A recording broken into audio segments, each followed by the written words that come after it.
friends. Viva Life Skills trainers and consultants, under their initiative of career guidance named the Pathfinders, has today invited an eminent architect from Mumbai, and he is Mr. Hrishikesh Phadke. So Mr. Hrishikesh Phadke has been practicing architect for about 22 years now, and he's not just an architect. He is a landscape specialist.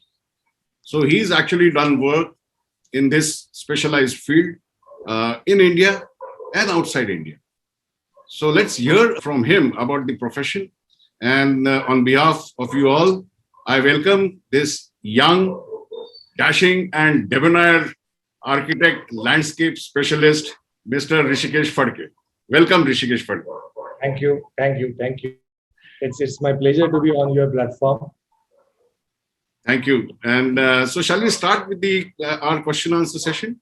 Sure, sir. Well, Mr. Hrishikesh, the first question is we would love to know, and our members would want to know, what motivated you to become an architect?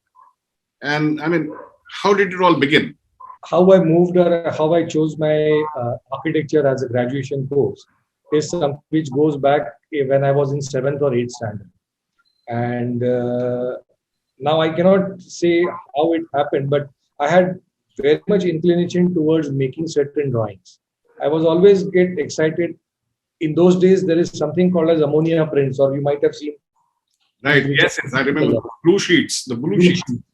Right. So I used to like reading those, and I can't say now in today's age, I can't say why I used to like, but I definitely used to like that. Like them, yeah. So somewhere in 8th standard, I read a couple of books that time, or discussed with, and this is all period I'm talking pre-Google or pre-internet. Yeah, of course, there was no Google, yeah. It was all discussion with my teachers or fellow friends. Right. And somewhere in 8th standard, I decided that eventually I'll become an architect. So it was all attraction. Honestly, it started with attraction of those technical drawings and reading those technical drawings. Once I got admitted to architecture, and it was a very troubled couple of years, and that is not only my experience. Most of the architects who get into architecture for first couple of do go through this challenge, because most of the time how our education pattern is from say 10 years of what we in Mumbai called as schooling, and 11th and 12th as our college or a junior college. Junior college, right. Are basically book or syllabus centric. Right. And everything is written in a book. You have to go through a book to understand all the subject. But the moment we got into architecture, the first year itself, we had a challenge because there is no textbook. Right. And the whole understanding and changing your mindset about study without books became a very big challenge. And it's not only my experience, it's throughout the initial batches of architecture for all the students. Right. Because many a times the purely dependent on how much we can think out of the box, how much our visualization capability is, and how much our creativity speaks of. Right. Particularly for your audience, I'll just say that many a times it is confused that my painting or a drawing is good. Doesn't mean that you are more eligible for architecture. See, painting itself, it's more like an fine art or a commercial art. So if you're good with paintings or drawings, doesn't make you eligible for architecture. Nowadays, you are very well supported by many such tests and courses, wherein I strongly recommend that you should go through those tests and exams, wherein you will understand your aptitude towards architecture. Right. So, well, I mean, it's a very interesting story that you told about your joining the profession. So, once you began and once you actually became an architect, what were the initial days struggles? And typically the first 2 years or the 3 years. So what were your typical struggles like? After completing architecture and during the architecture itself, I had decided that I'll pursue my master's in architecture, and the subject chosen was landscape architecture. Okay. However, in 1997, the landscape architecture was relatively a newer subject. Right. Probably in today's time, landscape particularly so in India. particularly so But in I'm talking about the Indian context. right, Yes. right, In Indian context, it was a new subject. However, it was a very established and mature profession in Western worlds. right. And for that matter, even the South Asian countries like Hong Kong, Singapore, Right. even those countries had a very mature profession. However, in Indian context, it was relatively a new subject. The reason attracted towards landscape is probably living in Mumbai, we are very much accustomed for very smaller and small Space. siding housing, and maybe that's one of the key. Somewhere we have a third year itself, I decided that I'll become a landscape architect. But to become a landscape architect, I chose to work part time during my college days with another senior landscape architect. And that gave me a sufficient exposure about what will happen once I pass out and complete my master's. Oh, okay. Even today, I recommend to many of my students and many of your audience also that please start working in early years. Don't wait for your education to get over. Even in early years, even if you get a very smallest or the tiniest job, Elementary guidance. it's very elementary, still okay. But even if you get a far better exposure, only Absolutely. by education, you will not get enough exposure. The moment you get on field, start doing work, you get to see lot and lot many things. It makes a lot of sense. Yeah. And based on that experience, the moment I passed out from my post graduation, that is master's in landscape architecture, I started my practice immediately. And where you mentioned struggling years of 2 3 years, Yes. unfortunately, I had 7 8 years of struggle. That's okay. That's something because no background of architecture, no But can background I of can I interrupt you? And when you say I asked 2 3 years, I mean that was just out of some figure that I picked up. But is it true that probably in your profession for everyone it could be 6 7 8 years? uh, somewhere we'll have to actually accept the fact that my profession is late blooming profession, Okay, late because blooming. it is very much dependent on your exposure, your experience, your of your projects. And the moment you complete a one project, you learn a lot. But completion of that project itself is not 3 months or 6 months. It may last for 1 year or 2 year, and that's where the experience gathering takes more and more time. Right. So in most of the architect practices, most of the, I would say, there are some smart and really lucky people also who could grow faster. But Right. in most architectural practices, it takes a longer time to Right. get exposed and Right. to so-called in our language what we call as settle. So that settling time is slightly more. But the Yeah. moment you settle, it gets into an auto mode.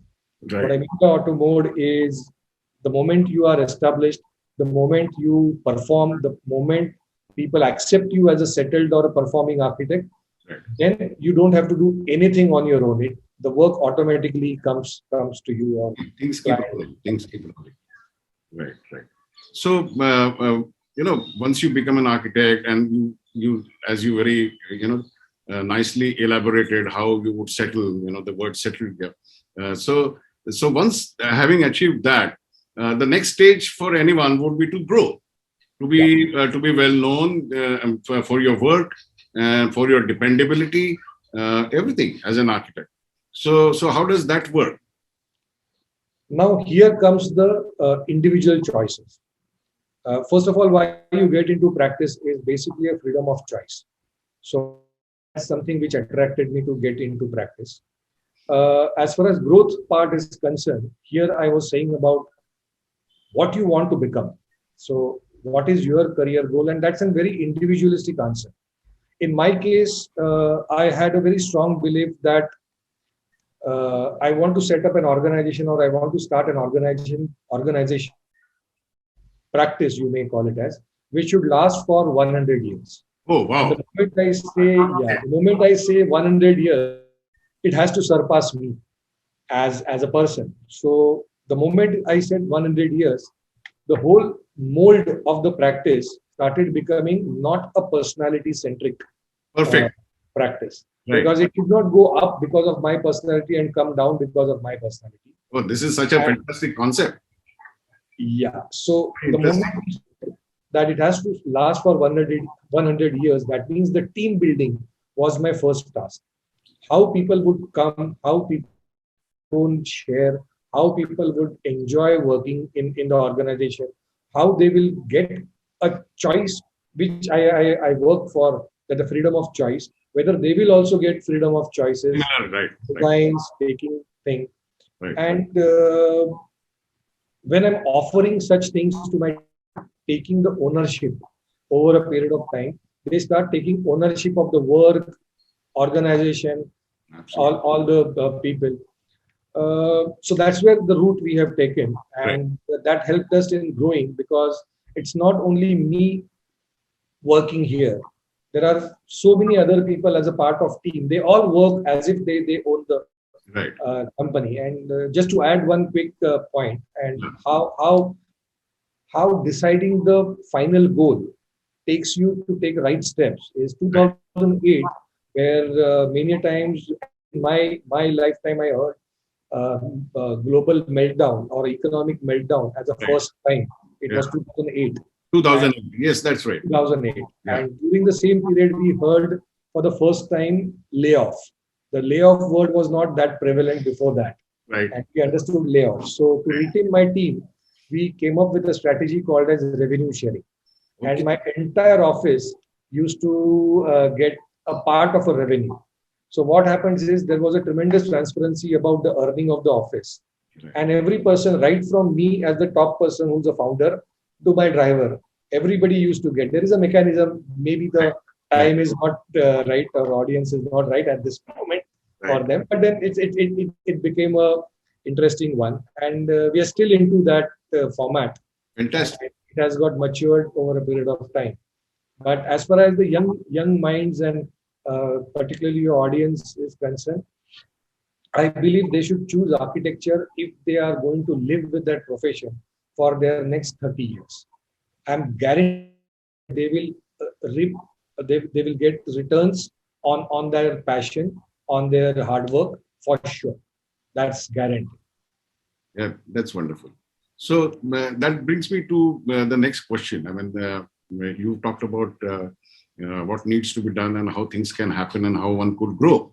And obviously, to achieve all this, every architect must have certain personal skills and personality traits, that are required to succeed. Um, Again, I'll go back to the same point. The Right. individual has to decide their purpose. For example, I'll just give an example that if someone wants to become Sachin Tendulkar or someone wants to become Lata Mangeshkar, that means they will have to develop the whichever the skill they want personally.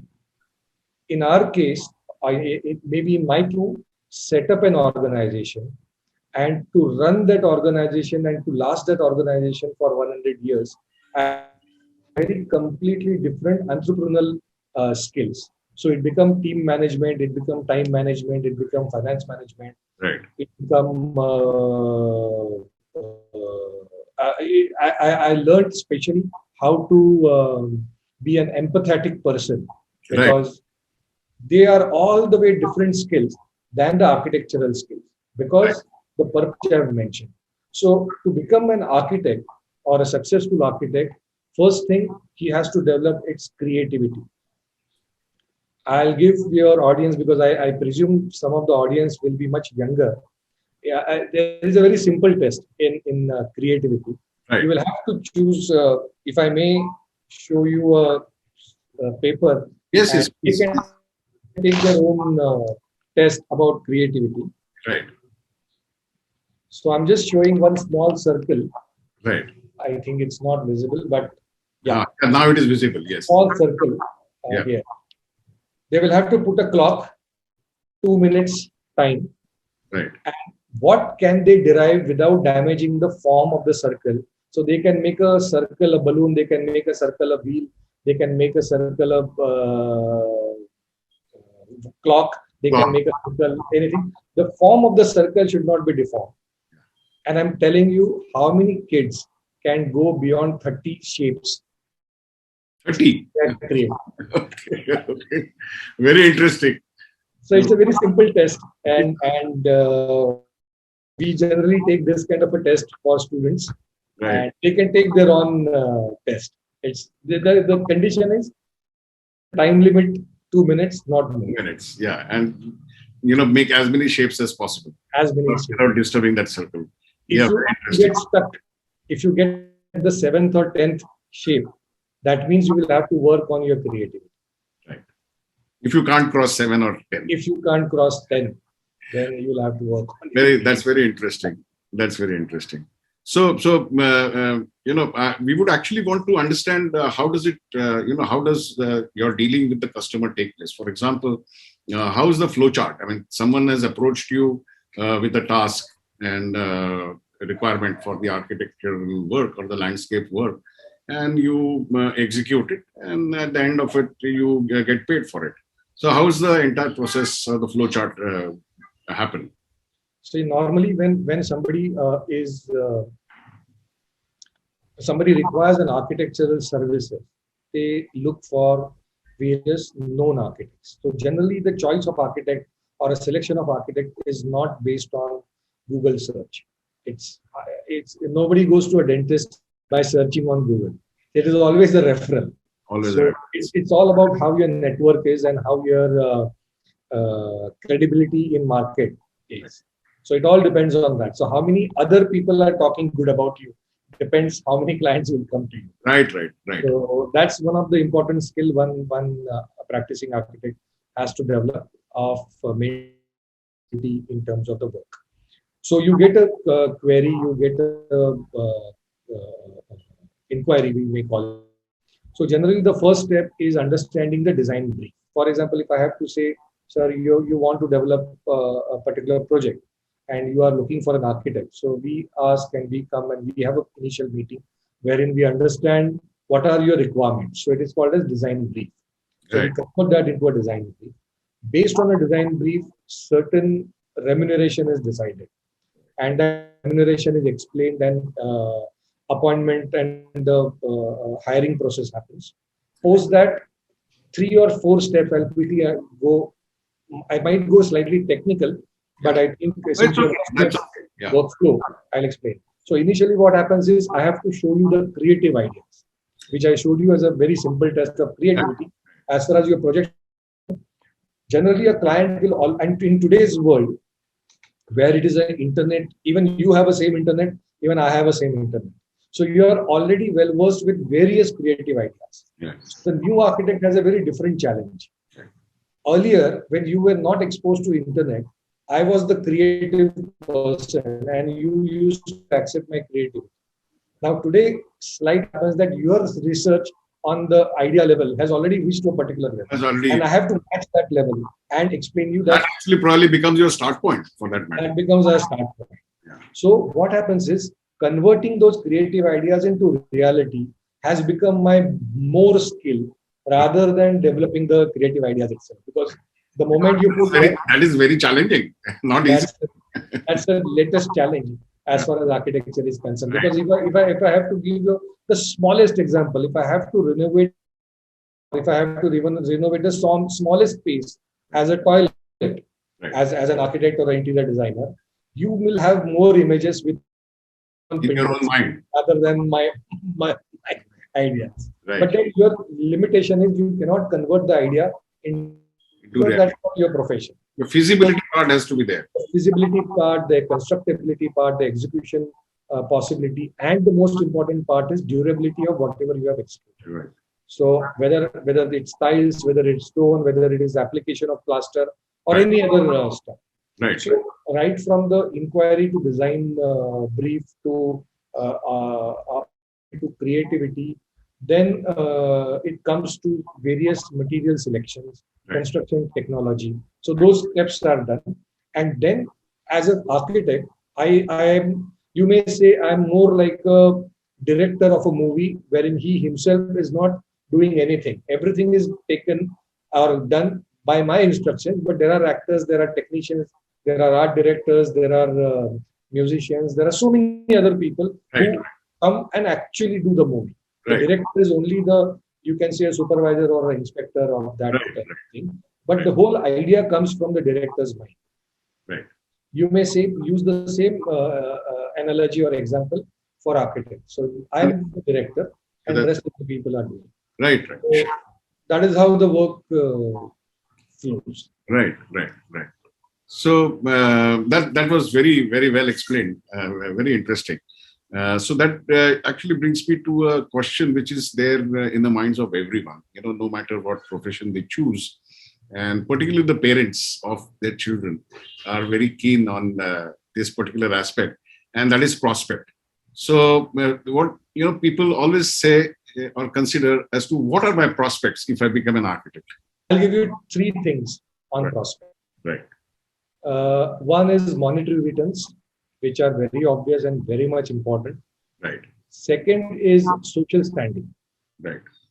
whether it will have a great social standing, Right. and social status, I would call it as. Right. Right. And third is personal satisfaction. Right. As far as monetary returns are concerned, it's a really nice field. The only thing is you need to have slightly more patience.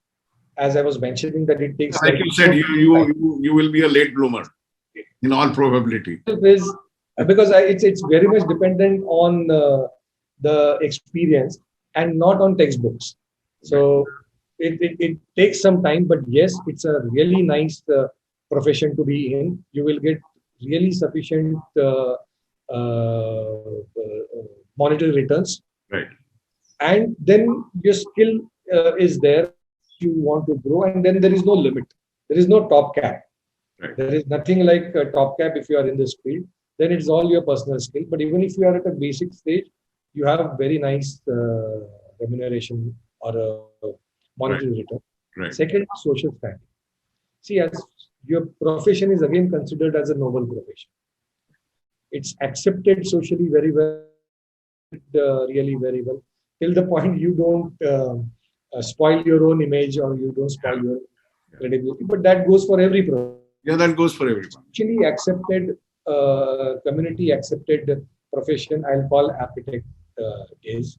You will definitely good satisfaction once you are performing and executing certain tasks or a job or a project that completed. Because somebody, for example, if I have to imagine something which nobody else can, and I'm the only person who is imagining it, and I see it happening really and realistically on site, and I think that gives a tremendous professional satisfaction.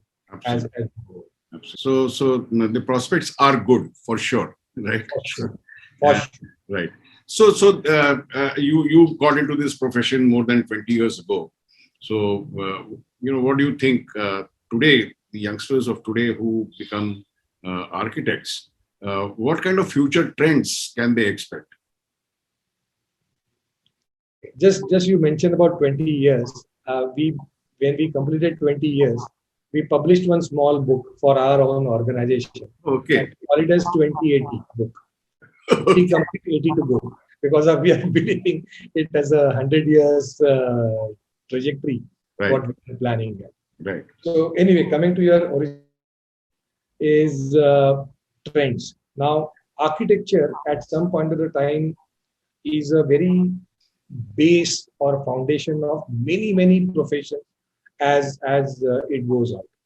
Okay. So you become an architect, you can become a specialized interior designer. If you become an architect, you can become a landscape architect. The way I have chosen that field, you also has a tremendous scope in project management and project handling. You become an architect, you can become a variety of planners. You might have heard planning. So city planning is the only term what you might have heard. But there is something called as transport planning. There is something called as regional planning. There is something called as environmental planning. Right. Housing specialist planning. So housing is so even these options are open to you. As in the today's world, even the technology Right. is very much playing an important role in opening up new avenues Right. once you become an architect. Right. So I'm just telling you the animation. One of my friend in my master's college days Right. got an opportunity in Canada. Is he opted something called as digital architecture. Okay. Now we were wondering what is digital architecture at that point. Right. So you might have played various games, video games, or you might have seen watched various sci-fi movies. Right. Yes. Science building in that space Right. is also an architect. Right. Right. So if I'm playing in today's world,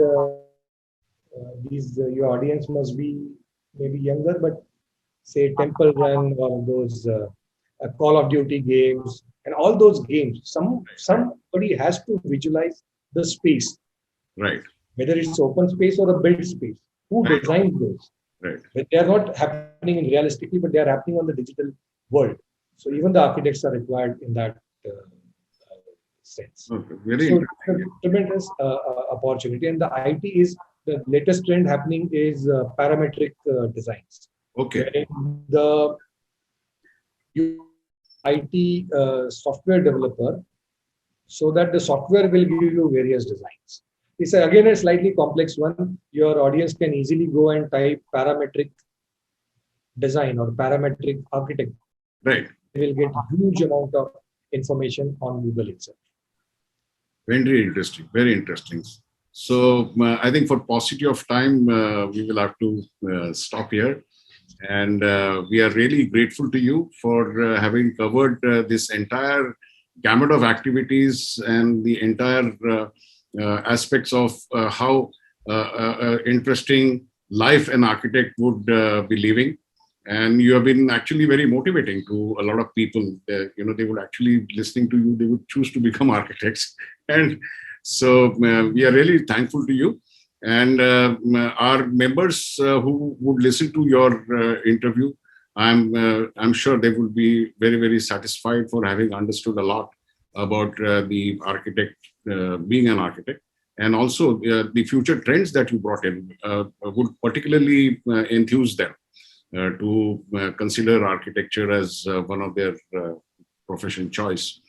So, on behalf of everyone and the Pathfinders, thank you very much, Thank you. Mr. Hrishikesh Phadke. Thank you. My best wishes to all the promising and talented audience.